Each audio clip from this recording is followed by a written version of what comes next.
আসসালামু আলাইকুম, সবাইকে স্বাগতম।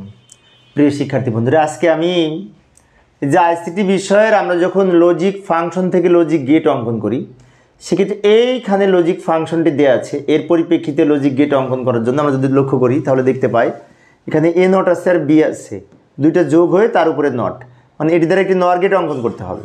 আবার এখানে বি এর সাথে সি নট যোগ করে তার উপরে নট নাই, আবার টোটালের উপরে একটা নট আছে। তো যাই আমরা ধাপে ধাপে সমাধান করার চেষ্টা করি। প্রথমত এখানে ইনপুট আছে তিন ধরনের, একটা আছে এ নট, একটা বি আর একটা সি নট। তো আমি মনে করি এটা হচ্ছে এ নট। এই যে এর উপরেরটুকু এ ছিল, নিচে আমরা এ নট বের করে নিলাম। এ নিচে হচ্ছে এ নট, এই লাইনটা এ নট, কারণ এই এ সাথে নট যুক্ত করে এ নট পেলাম। তো বি এর সাথে কিন্তু নট নাই, তা বি ফ্রেশ, এখানে বি একটা আলাদা লাইন টানবো। আবার সি এ নট আছে, মানে কি সিকেও আমরা নট করে নিব। তাহলে সিকে আমরা নট করে নিলাম। আমি আবারও বলছি, লক্ষ্য করি এই লাইনটা এ নট, এই লাইনটা সি নট, কারণ এখানে এ নট আর সি নট আছে, আর মাঝখানেটা ফ্রেশ বি। এইবার এ নট আর বি দুটো যোগ হয়ে তার উপরে নট। তো এ নট মানে কি এই লাইনটা, বি মানে কি এই লাইনটা, দুইটা মিলে কিন্তু যোগ হয়েছে। যোগ যোগ মানে কি অর গেট। এই অরের উপরে আবার পূরক আছে, পূরকের জন্য এখানে একটা নট যুক্ত হবে।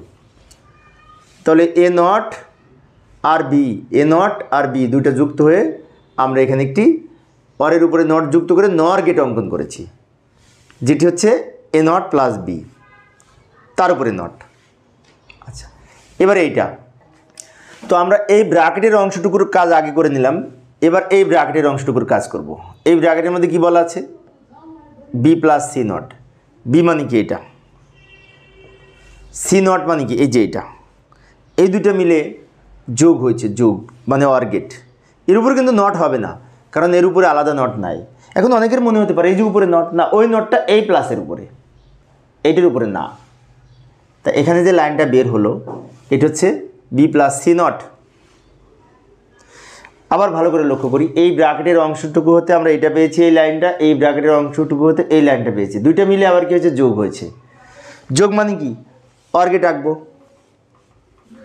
এই যোগ, এই লাইনটা এটা, এই লাইনটা এটা, দুইটা মিলে যোগ মানে কি অর গেট।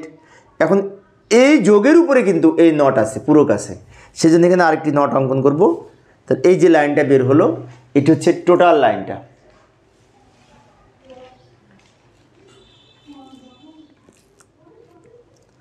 তো প্রিয় শিক্ষার্থী বন্ধুরা, এই ছিল আমার আজকের আলোচনার বিষয়। আমি শিক্ষার্থীদের অনুরোধে অল্প অল্প করে আলোচনা করি, যাতে শিক্ষার্থীরা বোরিং ফিল না করে।